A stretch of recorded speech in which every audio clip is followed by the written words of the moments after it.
Assalamu alaikum, hello and namaste. Welcome to another inspiring episode number 104 of the Limelight. This is your host Farheen here, and I am also a voice coach and a podcast coach. So, today on the hot seat, we have a very charismatic personality. She is an ex software engineer, entrepreneur, runner, a story scientist, and also the queen bee of book coaching. So, listeners, please welcome our guest, Shweta Samota. Hello, Shweta. How are you doing today?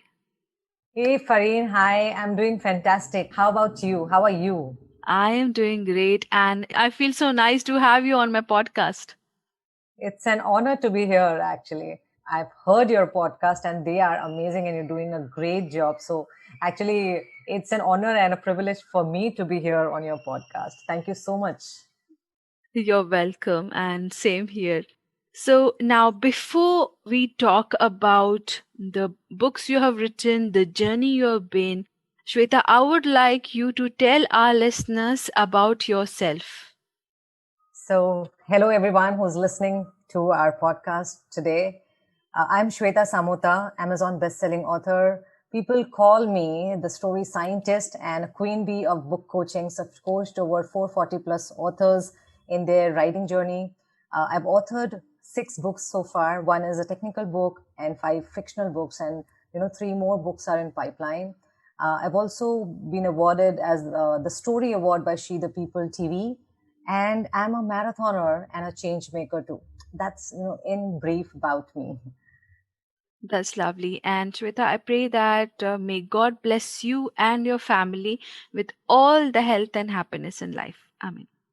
Thank you so much. Thank you. You're welcome.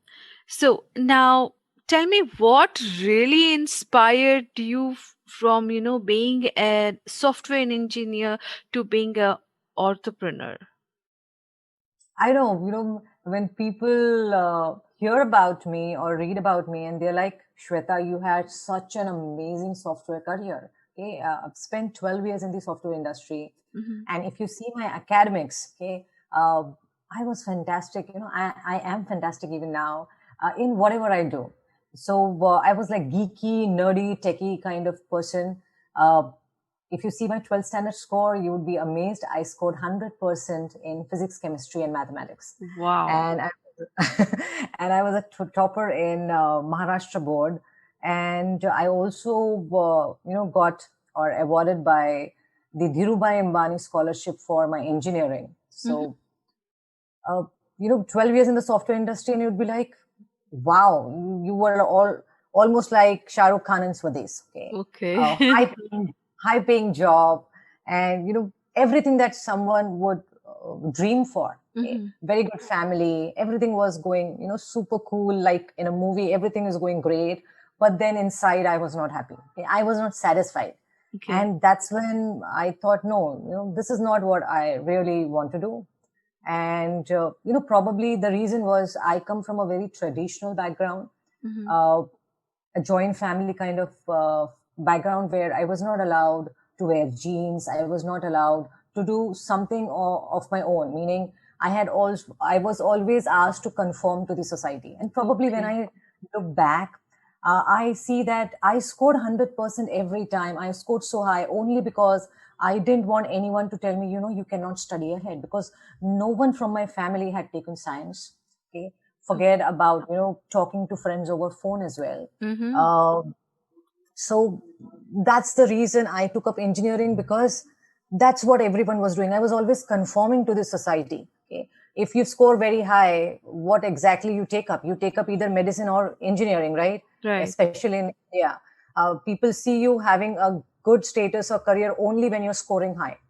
Whereas if you think of dance, if you think of painting, if you're thinking of a career out of writing, nobody would take you so seriously at that Yes. time. Okay, 20 years back. So that time I was just conforming. And when 12 years in the industry, I realized, no, this is not what I want to do.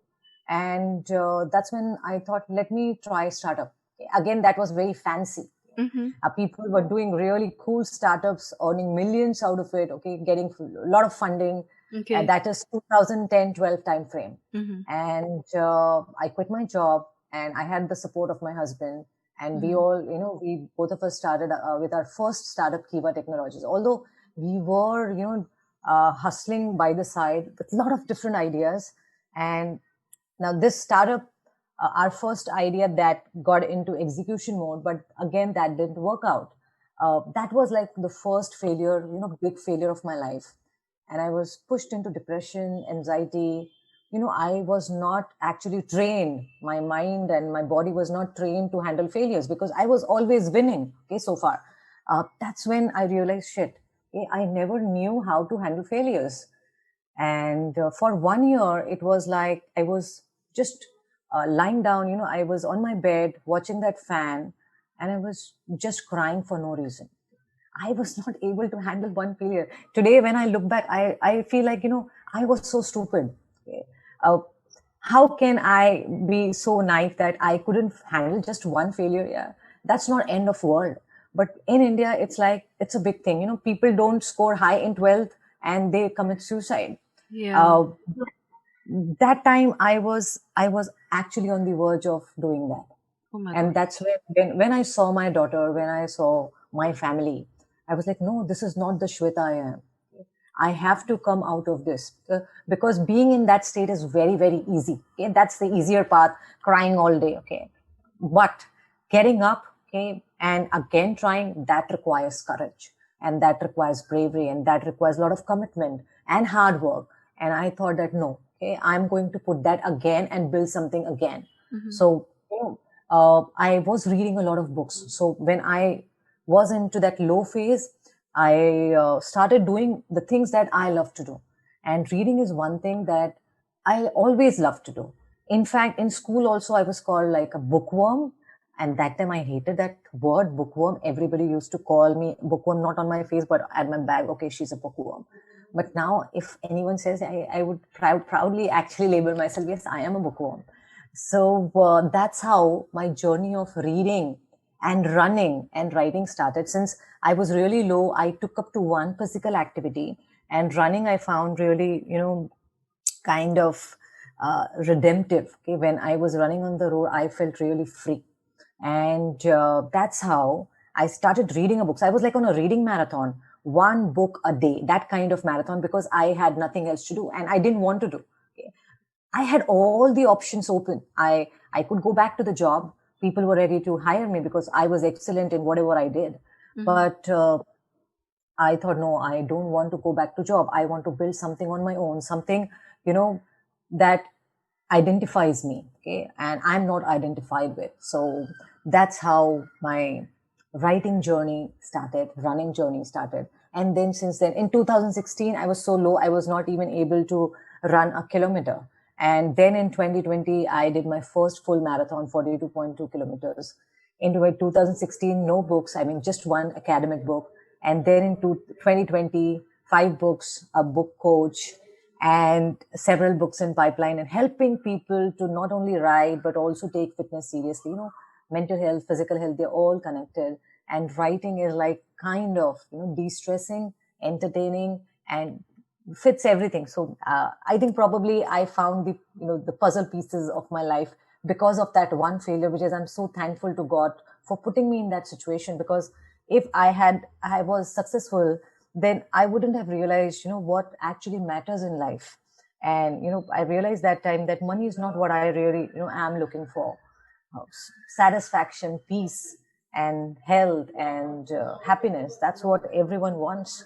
Okay, so that's how, my journey started. Wow, really incredible. Because I know when we are in a failure mode, we be upset and depressed. But then again, God gives us that sign that you have more into you and you have to go with your hidden talents, and it shows the way out. I agree, totally agree. Probably, it was him who showed me that no, Shweta, you're not made for this. Okay? Yes. And you're made for something else. So you better get up now. It's high time. Yes, right. Very true, very true. Now you have published books. There might be some challenges like, finding the right publisher, or, some may have rejected. So, what challenges did you face? Of course, it's a dream actually for everyone that I want to get published by Rupa or Penguin or Hachette, Mm-hmm. the best publishers. And you do send your manuscript, but understand that they are getting so many manuscripts and samples every single day. And I got to know through friends that they're not reading them. Oh. And then I got to know that you have to go through a literary agent if you want to get published through these reputed Mm-hmm. traditional publishers. So, see, basically, there are several types of publishing like traditional, vanity, hybrid, and self publishing. Mm-hmm. So, obviously, I also tried the traditional route.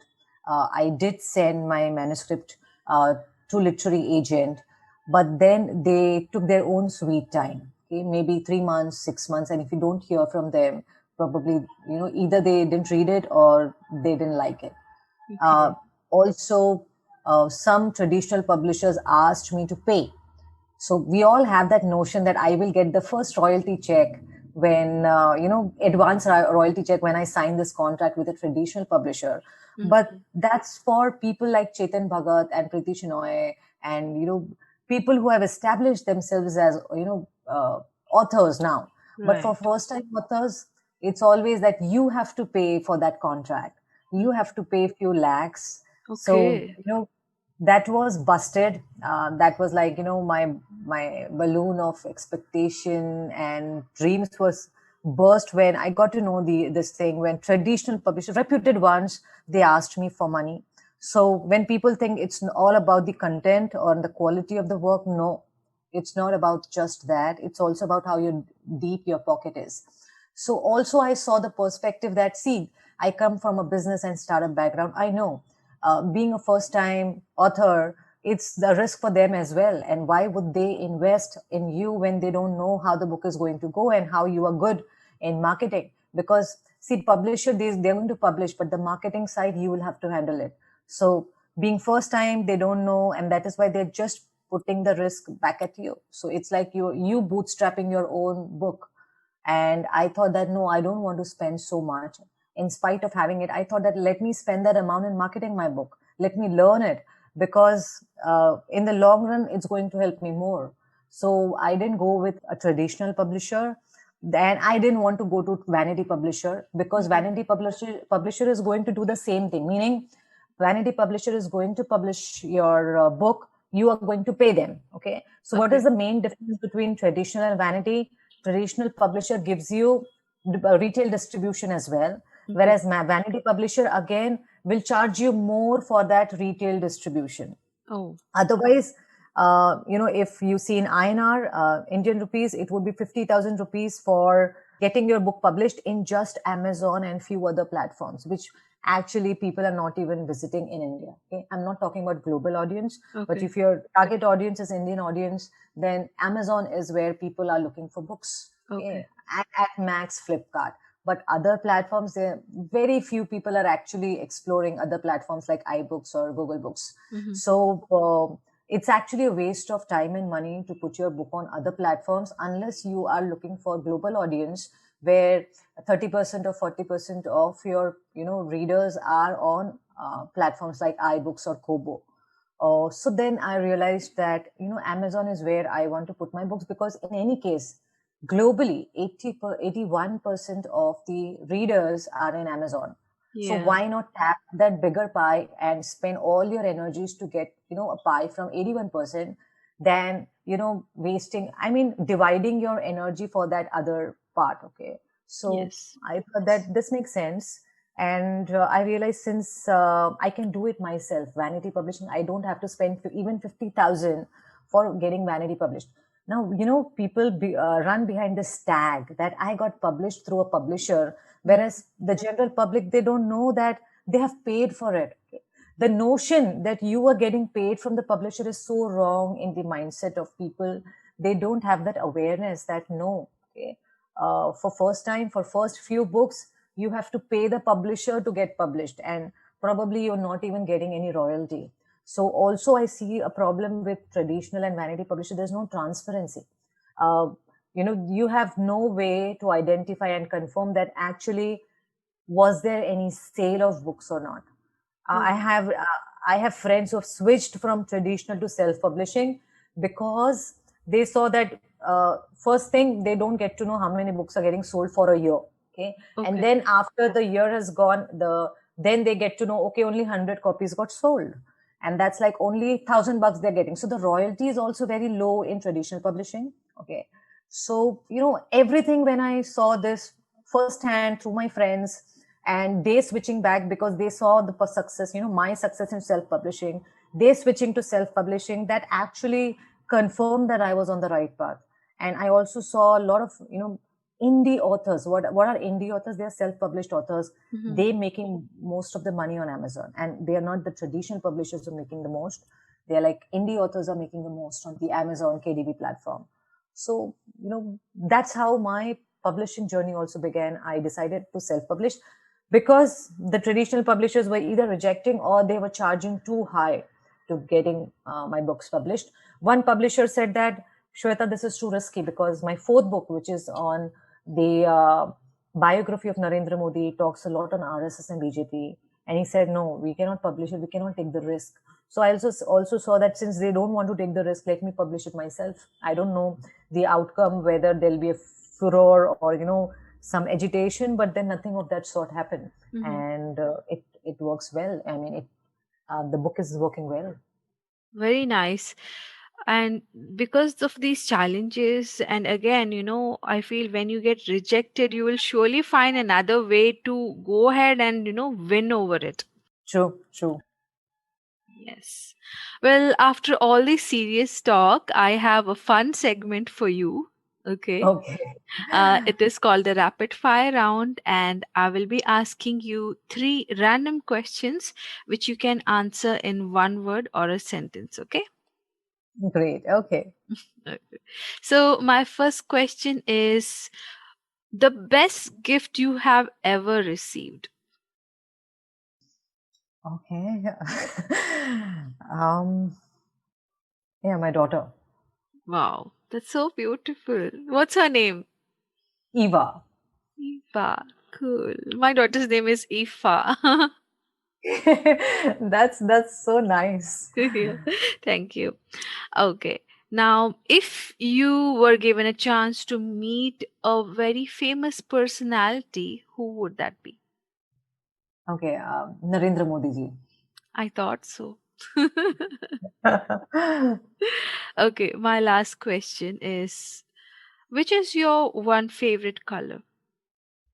White. White. I think I've seen you on lives, most of them were white color dresses. Yeah. White or light color, yeah. I Okay. love white because it symbolizes peace, and I don't know, but when I wear white, I feel really free. I feel good like a bird. So That's nice. That's so beautiful. Well, your answers were amazing. Thank you for these. thank you so much. Thank you. You're welcome. Now, we have headed to the last segment of our podcast where we ask your advice for our listeners. So if someone is writing a book and thinking that what to write or how do I start, the first thing we should always think about is, what is your purpose? Why exactly you want to write this book? Because everything will fall in place when you answer this purpose. Because there'll be a lot of hurdles. Rejection is just one of them. Even finishing your first draft is difficult. Like 99% people are not even able to finish their draft, their first draft, that's a manuscript, because their purpose or why is not clear. So even before you zero down on your story idea, the first thing that you have to answer yourself is why. Is it because everyone is writing a book, or you have to have one deep reason, deep purpose behind this book? Because once you have that right, then whatever struggles come in, whatever blocks come in, you are going to finish it because you have the right why. And then probably you might just come up with several books because you have nailed down your why or purpose. So that's the first advice I always give to everyone who comes to me. Why do you want to write a book? Secondly, reading is actually oxygen for writers. So start reading a lot. It's like if you're not getting anything to write, probably you're not reading at all. So when you are reading a lot, you will get a lot to write on. So that's the second advice I give everyone. If someone is blocked or someone doesn't know, I said just, let yourself free and just go and read some stuff, maybe for days. So when I started reading, I was on a reading marathon. And in any case, I love reading books. So every day, one book a day.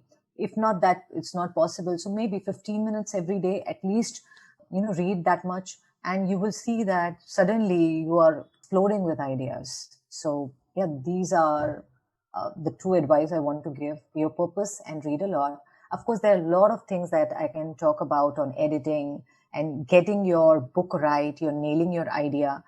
Nailing your idea, once you have your purpose right and you are reading a lot, there are two things that you need to figure out, whether it's people-driven book, okay, it's character-driven book, or there's a message. What is the theme or message or the premise of my book, okay, be it fiction or non-fiction?